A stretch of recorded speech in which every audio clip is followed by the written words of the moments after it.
In this episode of Instructor 101, I want to share with you a story that was told years ago which has had a profound impact on me and the work that I do. It's about a dark dystopian potential future for the world of outdoor instructing.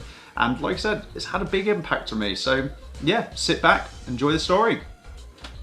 Or not, as the case may be.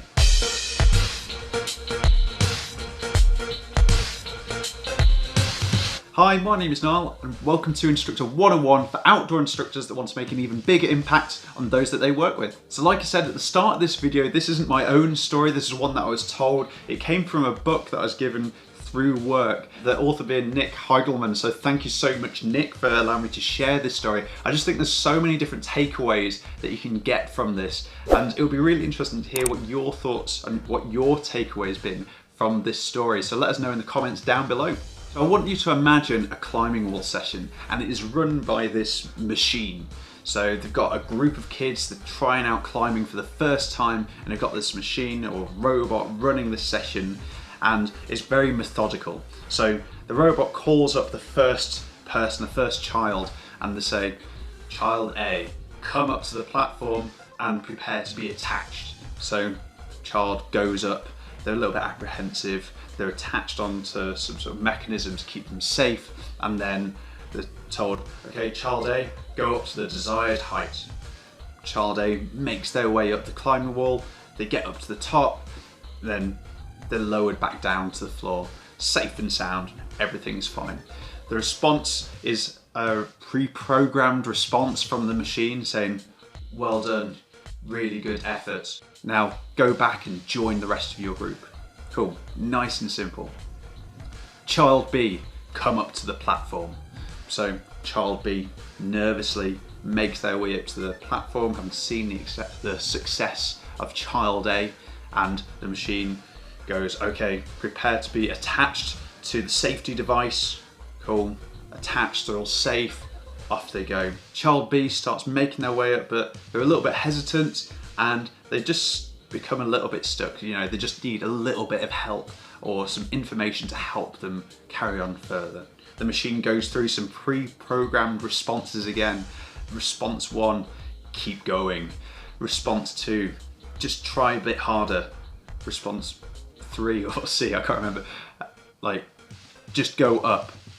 And so they're getting these words of encouragement, but there's no real feeling or depth behind them. And then eventually the child manages just to go up a little bit further and then comes back down. Then pre-programmed response kicks in once they get back to the floor safely. "Well done, really good effort." You can see that there's not much interaction there. There's all these pre-programmed responses, and it's almost just happen automatically. Child C comes up. Child C, make your way up to the platform and then be prepared to be attached to the safety equipment. So child C is clearly really nervous about what is about to happen. Okay, so child C goes up 1 or 2 steps, but they're just so nervous, they're starting to get agitated, then maybe even start to like cry a little bit, and then the pre-programmed responses start to kick in. Response 1, keep going. Response 2, try harder. Response 3, you can do it, just go up.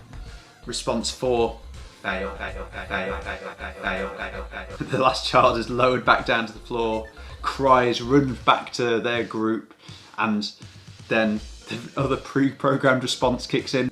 "Well done, really good effort."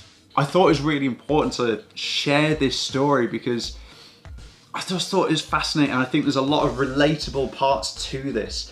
For me, one of my takeaways was, well, do these machines already exist? And it'll be interesting to hear your thoughts. One of the ways that I looked about it was thinking about auto belay machines, and they can be great, really useful tools. They do have the limitations, but they can be really beneficial as well. So that's one thing. The other takeaway that I personally had was, are there responses that I have, like automatic, almost like pre-programmed responses to certain situations and how I respond to people? And is that shown with as much empathy or as much feeling as it could do or is appropriate at that time. So yeah, there's just lots of different things there which I thought was really interesting, and it'd be great to hear your thoughts about this particular story and your takeaways, so let us know in the comments down below. So I hope you found that video useful and maybe even thought-provoking. If it was, then make sure to give it a thumbs up, share it with other outdoor instructors, and even subscribe so you don't miss out on other future content from Instructor 101.